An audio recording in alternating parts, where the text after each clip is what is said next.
Assalamualaikum warahmatullahi wabarakatuh. Selamat berjumpa kembali sahabat Galigo TV dalam edisi Pojok Purban. Dan perkenalkan, nama saya Nurul Hidanti Syarif, salah seorang mahasiswi yang sedang berada di kota Toraja Utara.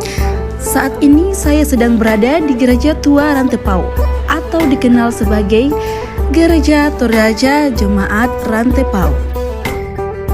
Hai teman-teman, jadi Gereja Tua Rantepao ini berada di jantung ibu kota Kabupaten Toraja Utara dan juga ditargetkan akan masuk daftar warisan budaya dunia UNESCO pada tahun 2020. Gereja Tua Rantepao juga ditetapkan sebagai cagar budaya. Gereja Tua Rantepao ini letaknya sangat strategis karena berada di pusat kota, di mana di depan gereja terdapat rumah sakit Elim dan pada belakang gereja terdapat kantor Polres Toraja Utara. Tidak hanya itu, di samping gereja juga terdapat TK dan tempat pusat kajian anak mahasiswa UKI maupun Institut Agama Kristen Negeri Toraja. Pendirian Gereja Toraja Jemaat Rantepao Klasis tidaklah terlepas dari nama orang yang membawa masuk ajaran dan Injil tersebut. A.A. van der Storet tiba di Rantepao pada tanggal 8 Mei 1914 bersama dengan istrinya yang bernama Alida Petronella Ziso dengan membawa ajaran agama Kristen Protestan beraliran Calvinis. Pada tanggal 18 September 1935, gedung Gereja Toraja Jemaat Rantepao Klasis resmi dimulai pembangunannya dengan pemasangan batu pertama oleh Pendeta Resor atau pendeta pertama Gereja Toraja Jemaat Rantepao yang bernama Van Dijk. Setelah pembangunan tersebut, pekerjaan penyebaran Injil dimulai secara mandiri dengan mengurapi 3 pendeta dari Toraja pada tanggal 26 Oktober 1941, yaitu Estelande, Yusuf Tapi, dan Pieter Sangki Palisuan, dan kemudian mengurangi Yesunggu pada tanggal 15 Maret 1942.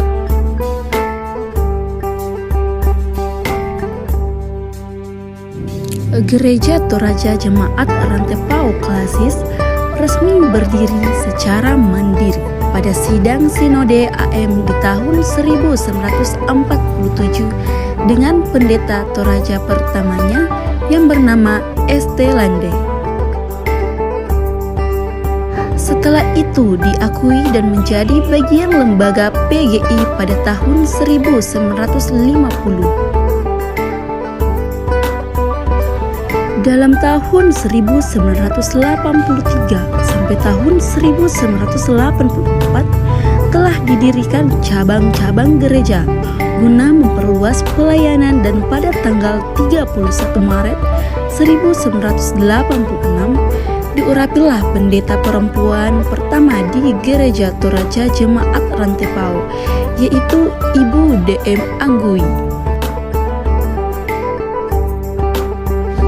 Sampai pada tahun 1998, gereja diancam untuk dihancurkan. Oleh sebab itulah, para pemuda kemudian berkumpul dan mengamankan gereja. Pelayanan terhadap masyarakat tetap dilakukan, dan pemeliharaan gereja terus ditingkatkan sampai pada tahun 2019. Pelayanan terhadap peribadahan kemudian bukan hanya secara langsung, melainkan juga melalui siaran radio.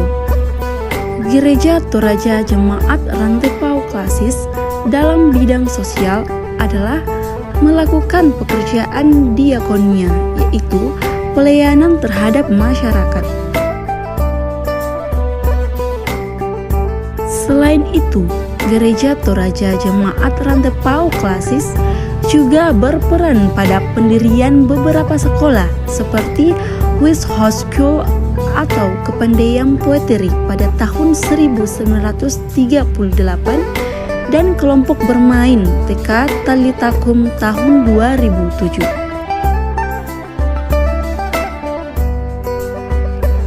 Selain itu, ada juga program Posyandu Lansia yang dimulai tahun 2007.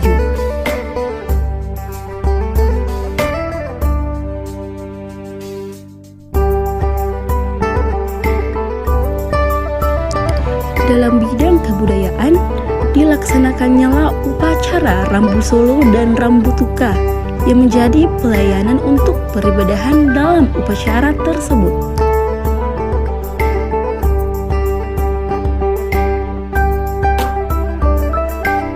Selain itu, setiap panen akan diadakan ibadah perayaan panen yang menampilkan tari Pagelu dan bahasa Toraja, merupakan bagian dari ibadahnya.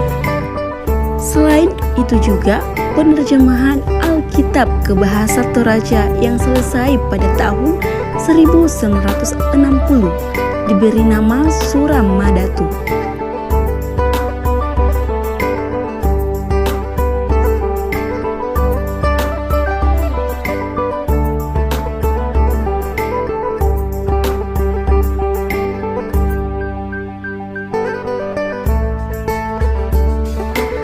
Selain itu, pelayanan keibadahan juga dilakukan melalui radio, yaitu Radio Solideo setiap pagi sebelum memulai aktivitas. Sekian narasi singkat mengenai Gereja Tua Rantepao, dan saya Nurul Hidayanti Syarif, kontributor Galigo TV Makassar, mengucapkan banyak terima kasih. Wassalamualaikum warahmatullahi wabarakatuh.